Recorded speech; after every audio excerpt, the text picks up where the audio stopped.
So you want to get the short heat on your bar.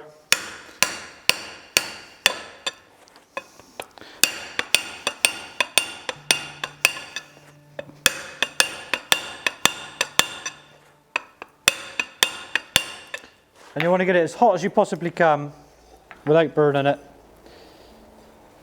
And then what you're going to end up with is it's going to bend. That's why you keep spinning it round as you're working it, and then hitting it tap, tap, tap, tap, tap. And that will keep it central. But because I want to show you how to correct this stuff, I'm going to do it without twisting it properly. So to correct this bend, it's pretty simple. You take the bit where it's bent the most, and then the bit that's flat, and then you put the flatter bit on the top. So you've got a gap underneath the metal, and then you can come in and tap down there. And I got a gap underneath there as well, so I would tap there. And then I just centralise it. So gap underneath. I'm basically hitting between the bend and the lump. Same again. And I'll centralise it, and it's off centre, so I'll come in.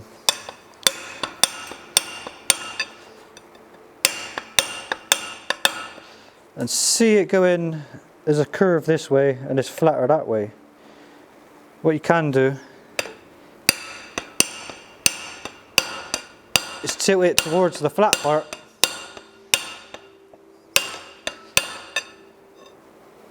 And then when you come to straighten it again,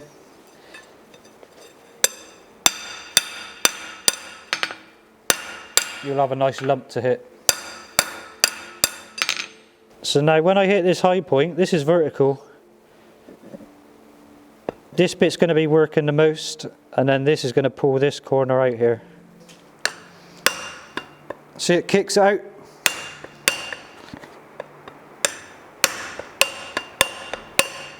And then I'll always try and chase it out. If it gets too far like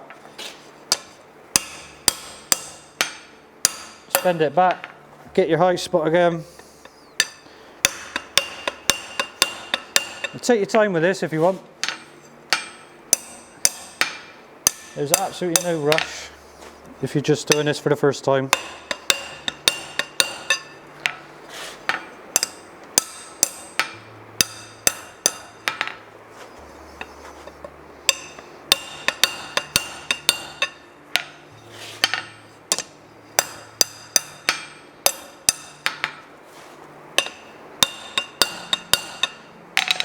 And now that feels solid, you can hear the difference. And that should be nice and flat on the bottom then. Flat on the bottom, pretty equal flare on either edge. Now the mass is coming in here, it should give it a bit more stability. And if you want the end bit to be a lot wider than this bit, all you do is just heat, whatever you heat up will spread out more than the colder stuff. So this acts as an anvil that this pushes into.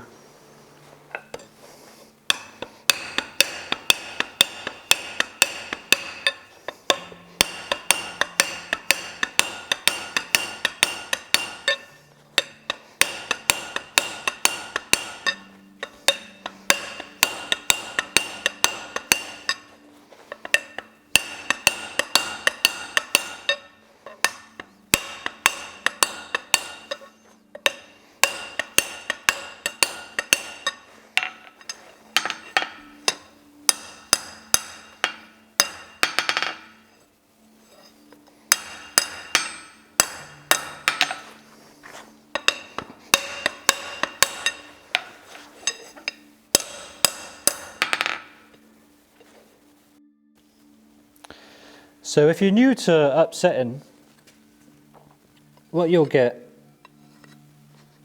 is really uneven edges, corners, and you get little valleys like this. So this would be a valley, this would be a mountain. Mountains, valley, mountain. So the best way to get rid of this is to forge it as you go along. You'd always come to the edge of the anvil like this, and you would angle the workpiece. So this is angled down slightly so that the bottom of this is sat flat and it doesn't rock. So to find the flat, you just rock it back and forth until it sits snug.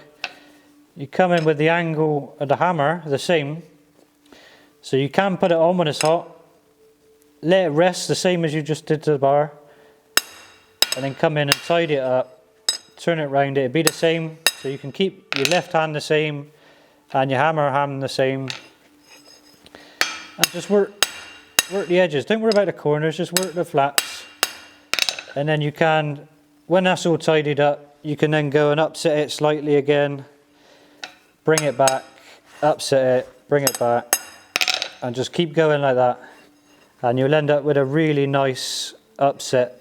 So I'll show you that hot now. So you just come in on the side, get your rock in, get your hammer on the anvil, a couple of taps one side, other side,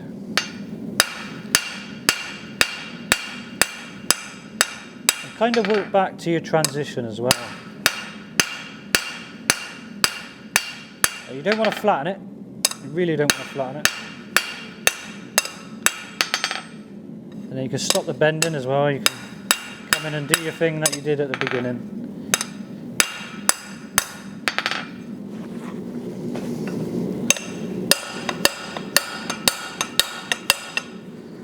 So now I've got a nice big lump on the end, a big enough lump I need. What I'm going to do is not worry about getting a really short heat this time. I'm going to let this warm up as well, so I can then blend. I can blend this bit and this bit and this bit, so it's a nice smooth transition. And then if I need to tidy at the end, I could just heat the end bit up, quench it off if I need to, heat the end bit up, and really get that nice and sharp. All it needs to be is equal as you possibly can on the end. So on the square, get it as equal as you can, and that'll help you out.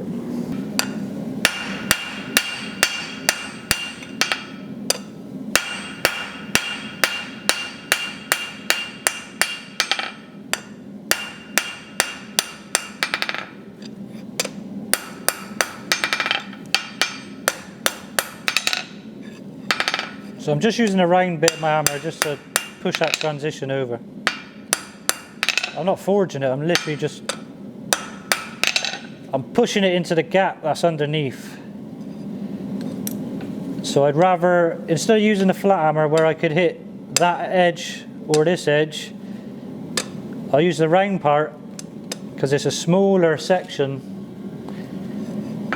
So I'll only get one ding if I hit it rather than two. And that is pretty damn good to go, I think. When we forge this out, we're going to be messing around with this anyway, so this doesn't really matter what it looks like as long as it's near enough to where it needs to be. You can always go to the other side of the anvil like this and go back to your square section and square it up, and that'll straighten it as well. But as long as you've got this, so that's where our transition is, that's where our taper is. As long as you have that over the edge of the anvil, and not like this, because you can see the gap now. As soon as you get the gap gone, you can forge up to there, and just remember where it is.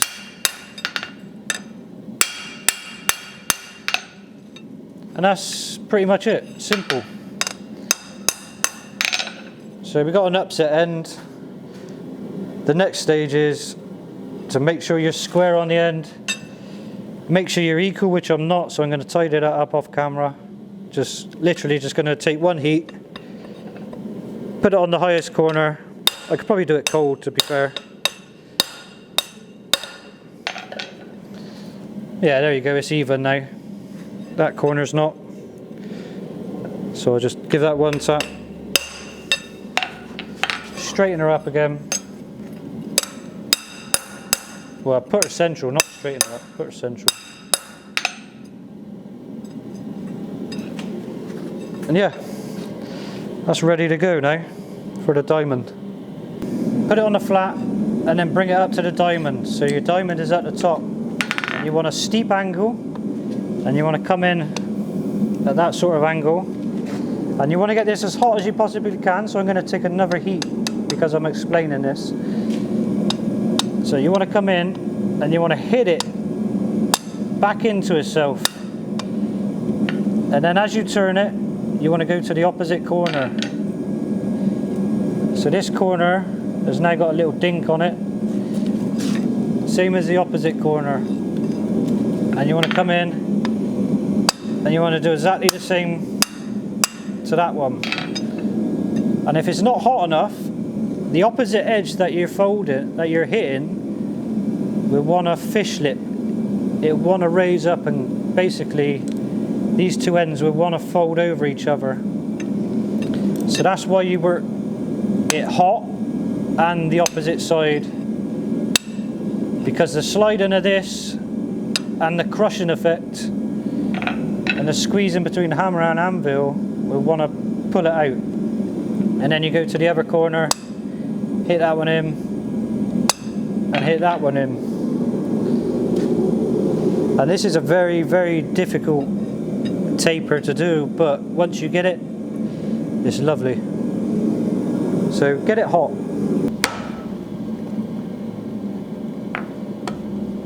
Keep your diamond up high, and then work the other corner. And if it is fish lipping, you just control it, but don't let it go too far before you control it. You can see I'm over the edge of the anvil almost, just so I got my hammer, and I'm hitting the light and everything. So you want to keep your corners right on the top and work them even, and stop hitting the light.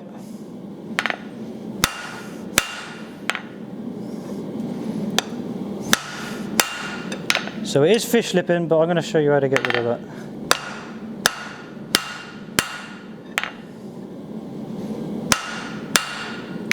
So that's where I'm working it cold, look.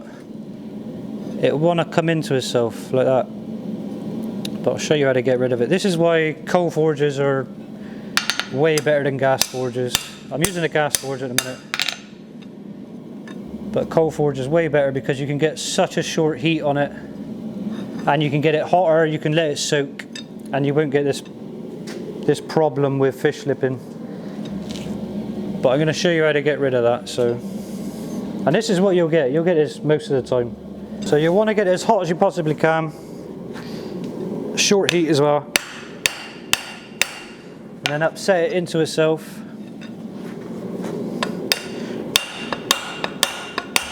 And you're kind of resetting the square.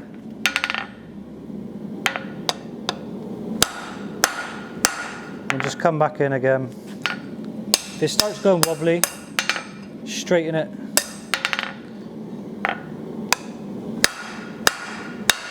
Hitting the light. That's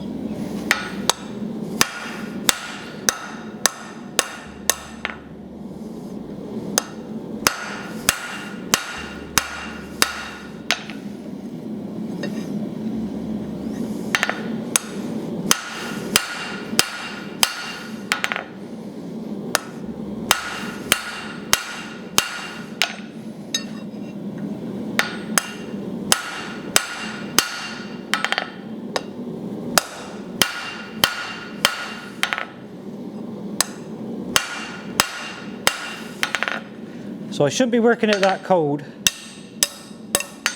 but I just want to show you what it would do if you do work it cold. So this is a kind of effect you'll get. It's basically a hollow. It'll want to try and hollow in there. What you can do is grind it out, rasp it out. But this is what happens when you forge it too cold.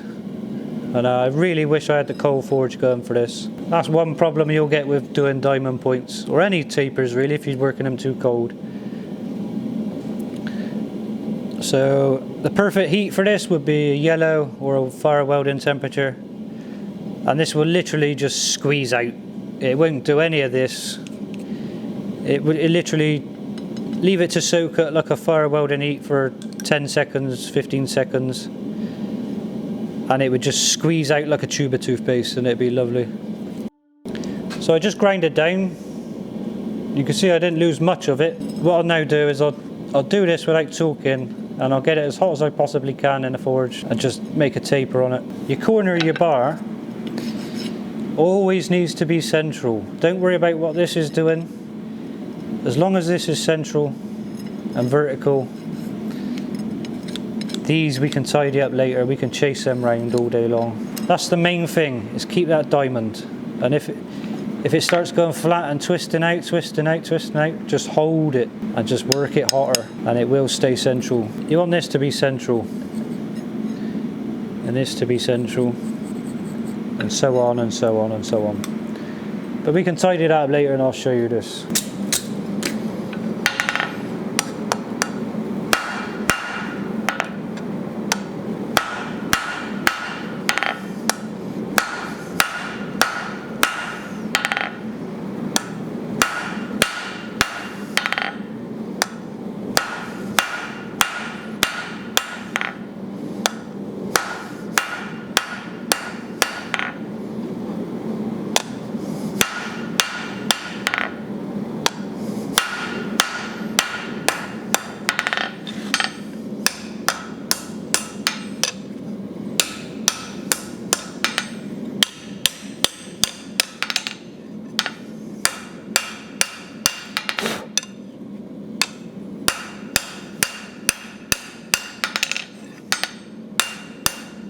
So you've just seen the position that it's standing.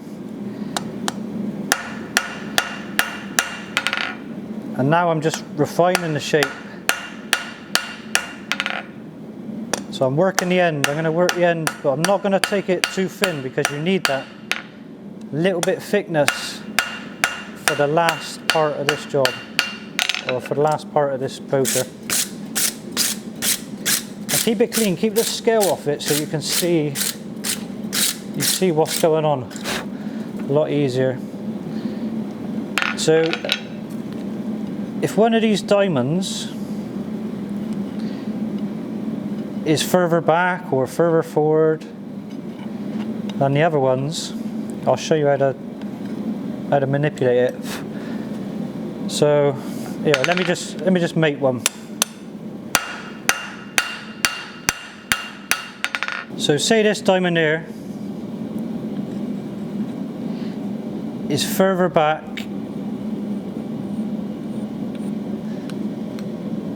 than the one next to it. So what you would do is you would take the diamond that's further forward, make sure your flat is at the top,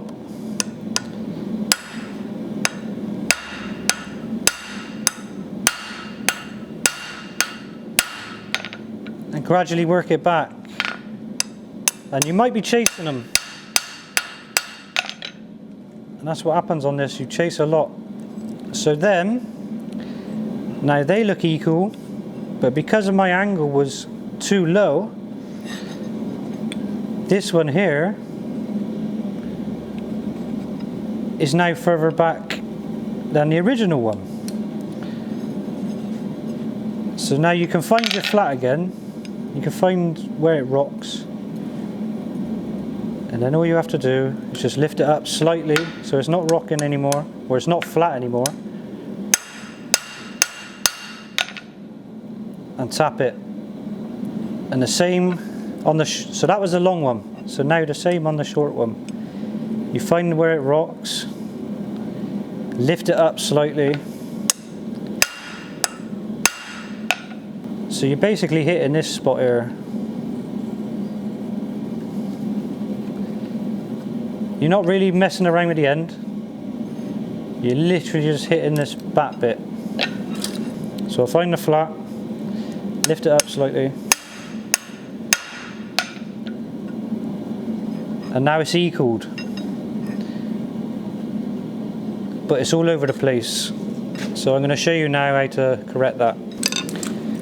So now what you're probably wondering is, why did you keep making it wrong and doing all this? Well, I'm trying to show you how to correct your mistakes. There's so many videos out there that show you how to make something, but they don't tell you how to correct your mistakes. So this is what this video is about.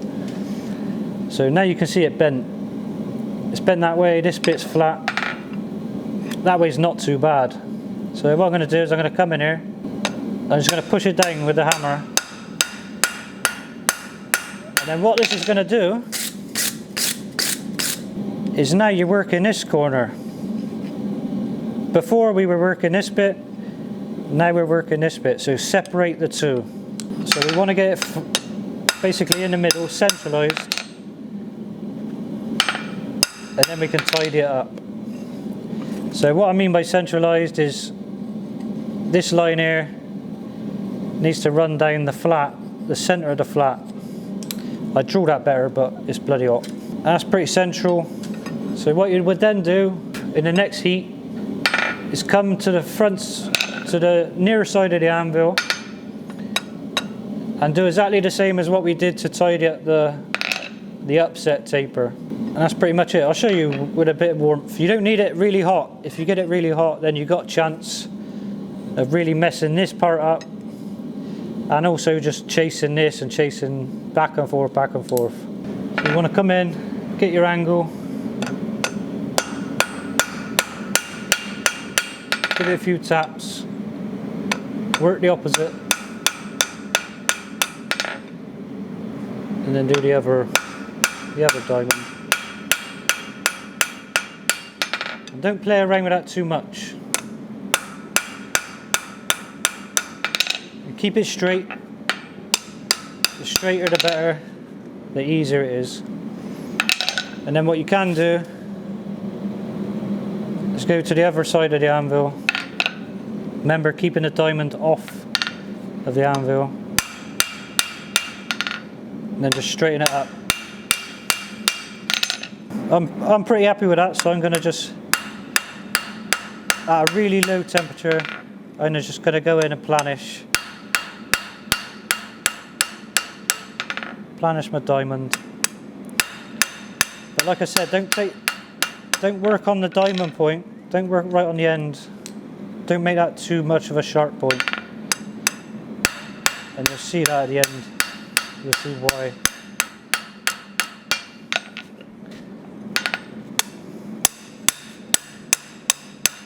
So you can get this near enough, and I'm happy with that. Just keep checking it and checking it and checking it. So the next stage is let that cool down, and then go find yourself a hacksaw or an angle grinder. So after doing the upset, the other end of the bar will be fatter, because obviously you're hitting it with a hammer, it's going to splay out a little bit. So what you need to do is take this back to stock. So you can either hit it cold on the anvil if you haven't got much of an upset, grind it off, or put it back in the forge it back to square. But try not to quench it, let it cool down slowly, because you want to cut this either with an angle grinder, or how I do it, I usually use a hacksaw, or you can chisel it. So your next stage, at the other end of the bar, after you've flattened it out, you want to put a center line, and this has got to be about 2 inches or 50 mil, and then put a line on either side. And then what we're going to do is we're going to cut down this line through the center of the bar all the way up to our mark, like so. So we got one cut straight down the middle up to the line, and then we can put it into the forge now and then open this up. So this is the reason why I said to keep the point pretty blunt and not sharp, because we're going to be hitting it quite a lot.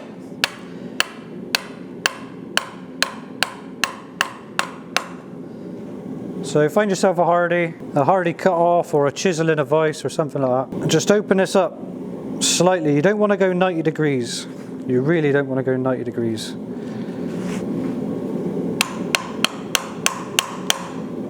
Because if you go 90 degrees, this bit here is really hard to get back. That's plenty, that is 45 degrees or so, like off of the bar. And then we'll get it nice and hot, and then we'll draw out some lovely tapers. So we're just going to forge the end of the taper. And then keep it flat, or keep the width the same.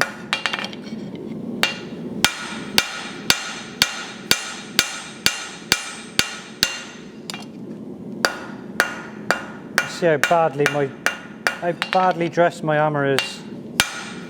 The amount of dents.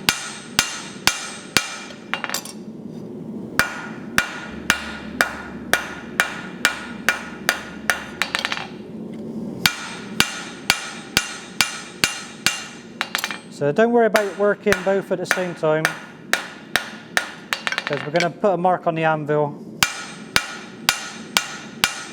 and then forge the other taper to that mark, and that should give us the same lengths. And then we got to close them up anyway, so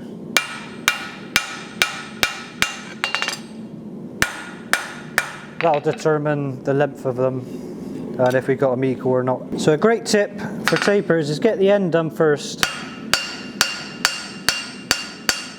and then push the material where it's fatter outwards.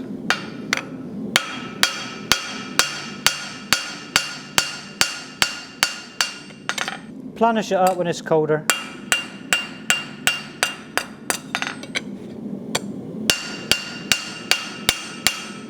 I'm going to say that's quite a nice taper, graceful taper. So now I'm going to hold it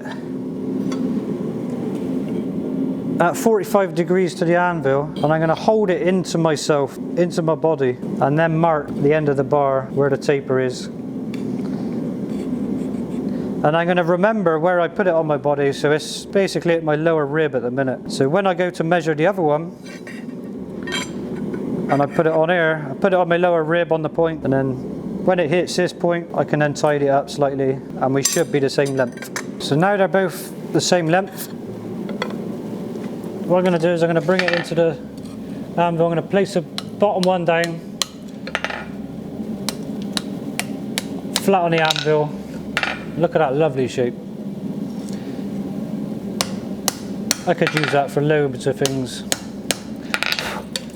So I'm literally just going to tickle it into position. Make sure they don't splay out too much.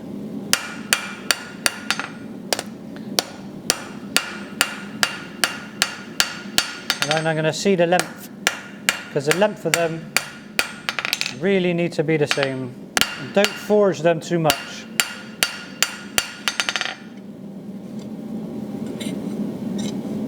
You can forge them a little bit, because one will act as an anvil to the other one, but just make sure you keep dressing the sides. So I can see one's longer than the other. All I have to do for that is just file it off. So now they're the same length and the same shape. So what I'm going to do is do what we did when we first started, get the hardy cut off or a chisel in a vise, and I'm going to open them up, but not to 90 degrees.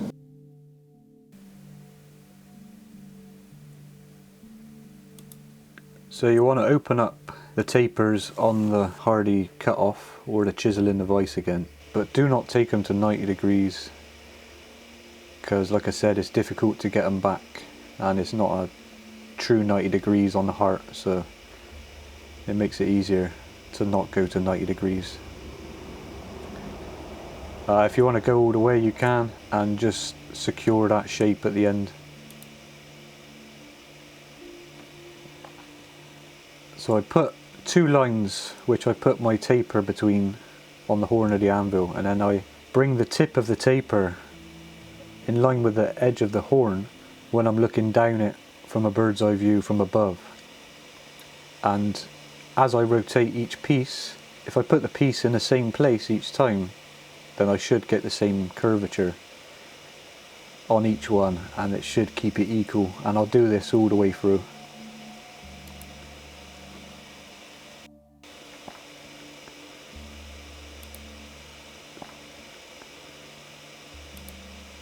So again, I'm taking a visual memory of where I'm placing the tip in conjunction with the horn to know where to do the next bend, and that makes it equal, as you can see. And then I just work back again, but always do this at an even heat, and if you can, at least keep it like a dull orange or a cherry red or brighter, and that'll make your life easier and it won't kink or anything. And just keep them equal as you can.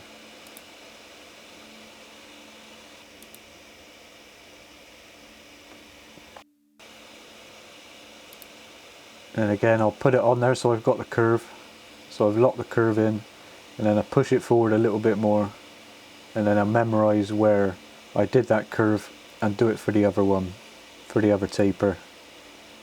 Always keeping it on the same lines, and you're not going 90 degrees to your horn either, because if you did that it would twist. So I'm at a slight angle with the ends of the tapers or the end of the poker facing towards the camera more than towards the anvil, and that keep you a parallel curve. And if you need to, you can just tap the ends in if they're looking a bit flat.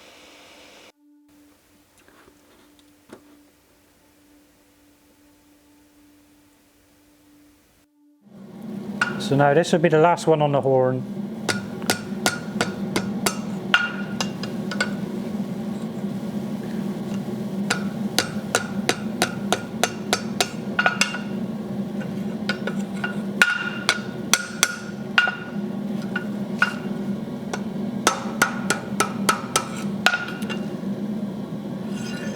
So just check it for evenness. If it's not even, you can now start tapping at him.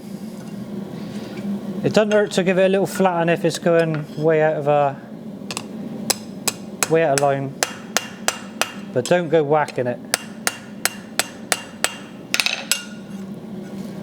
So now we'll come in and we'll use the back edge of one of them, and then we'll gradually tap these down like that. So I can't stress enough how gentle you have to be with this.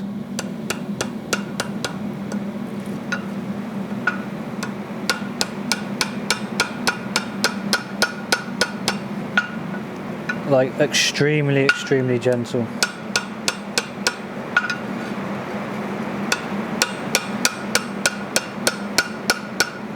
And stop when it goes cold. You don't want to rush this bit because this is the final bit. But you can see how even that is at a minute. And because these two bits want to hit each other, it's going to be really difficult to get it right. You will have to come in and open them up slightly, just every now and then, so you've got that gap. So this is real time, every single heat you're seeing.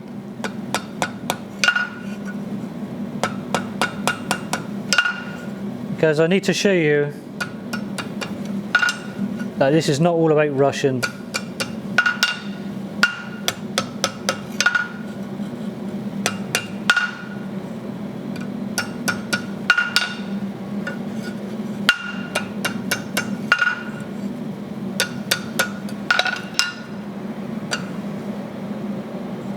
So you can see slow and steady wins a race. I've not had to correct or anything, except for just opening it up slightly, but I've not got to redo it or anything. It's just slower is quicker. So now we're nearly there. This is why I've got more heat into the heart.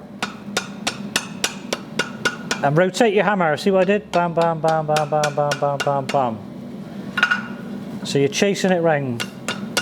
So that means you don't get a flat spot. Same with scrolls. We're pretty much there, so maybe one more. And yeah, I'm going to leave that because that looks good to me. That looks nice and even, as hand forged even goes. But you can see it's lovely, lovely little shape, lovely little detail. Easy to do, really test your patience. And the reason I say don't rush anything is because there are a lot of people out there that go, oh, you're taking so long with that. But you can see the difference in people that rush it than people that take their time and actually enjoy the process rather than the product, which I love the process way more than I do the product. Like, to me, this is useless, but the enjoyment of being able to make this makes up for that being useless. So now you have your poker, you have your upset diamond point and your heart. Now we're going to put a twist in it. So I usually go about 50 mil or 2 inches down, and then about 100 mil or about 4 inches, and then I put a mark on there. Basically all you need is somewhere to put your tool to twist it, and then somewhere to put it in the vise, enough room. And then you get this bit hot, and you keep these bits hot as well.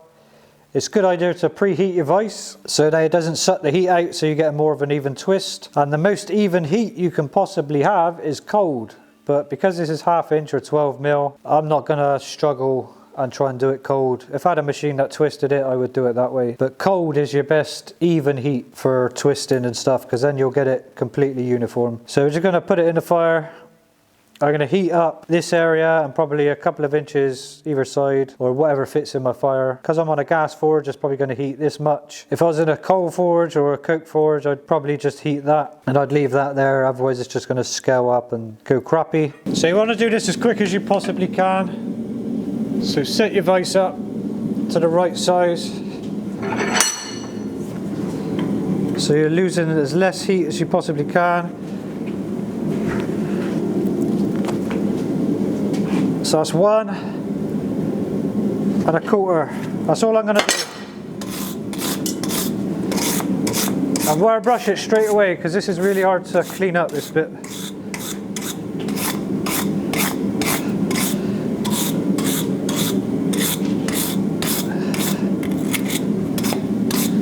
That's pretty damn even. There's a little bit at the top that's not even, but that'll be fine for now. That'll be fine for what it is. What you can do is just quench this a little bit. I'll tell you what, I'll show you that just because of the purpose of teaching you. So I've quenched it slightly. Like I said, black is or cold is the most even heat you could possibly get. So I'm going to go a 1/4 turn.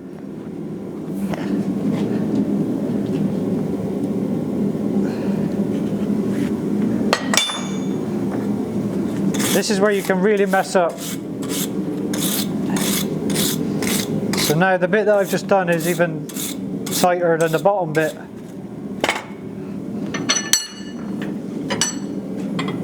So now, well no, if I blur my eyes it's not. It's actually alright. So that's pretty much it. It's nice and clean. So all we got to do is straighten it up. So I'll get like a hide mallet and a block of wood, and I'll just straighten it. And I'm going to show you a certain way of straightening it, because if you look down it, the twist is actually offset towards my hand, and the bar runs up, and then this twist is actually stepped away slightly, and I'll show you how to get that back. So what I'm trying to show you is this, the twist is here, and then the bar is off like that, exaggerated, okay? So what I've got to try and do is get this in line with that, and how I would do that is I would bang it as hard as I can here, bang it as hard as I can here, so it pushes it over, exaggeration, and then all I do is I come in and I hit the middle. And this is hard to teach, or hard to do, but it's doable. So I hit it hard, and now we're in line, and all I've got to do is hit this bit.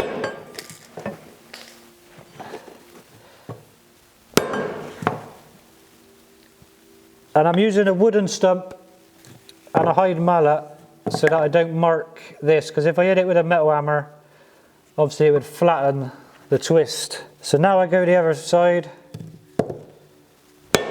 and now I just need the middle and one lower down.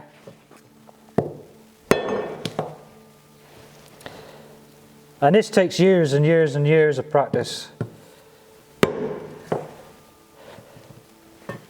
I used to straighten bars for an old firm I used to work for when they got dropped off the lorry. So I understand where bends are.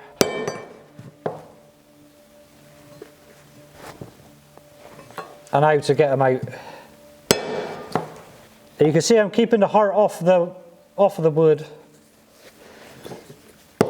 unless I'm working on the flat.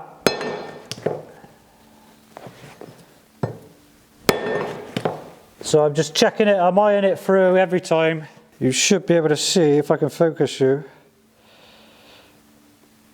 See, we're straight that way. And we're straight that way. We got a slight bend here.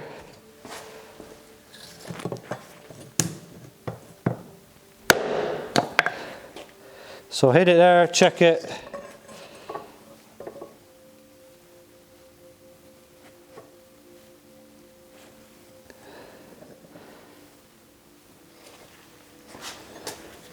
You've seen that bend there.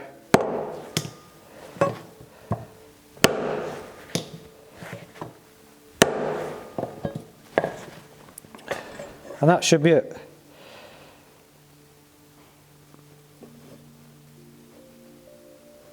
That's as good as it's going to get, handmade. When I say as good as it's going to get, it's not, is it? So I'm way too picky.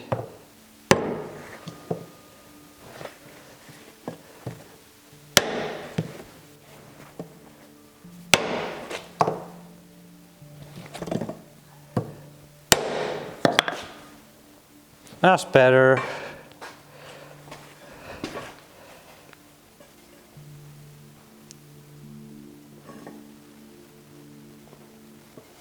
So now we're straight all the way through. The next bit is to tidy up the point where we've been hitting on it, and you can wire brush it or wax it or whatever you want to do to it, paint it or. So I'll get it nice and hot. Give it a wire brush.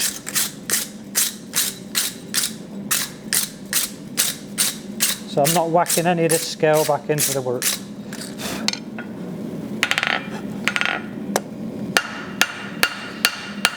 And then I'll bring it up the diamond.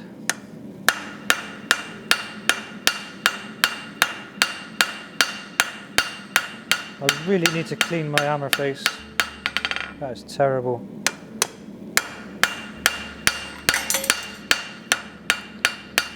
So you might have to redo the diamonds like we did earlier.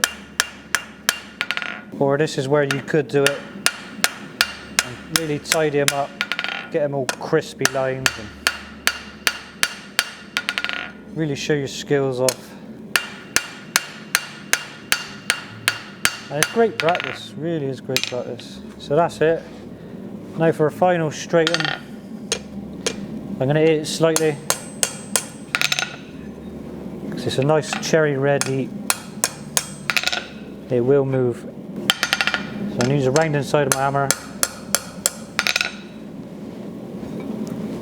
And what I'm trying to do is get the point in the centre of the bar rather than the diamonds, because the diamonds will usually follow suit.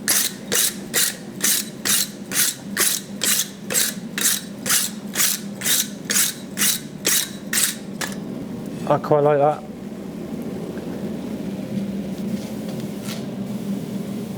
That looks good enough for me.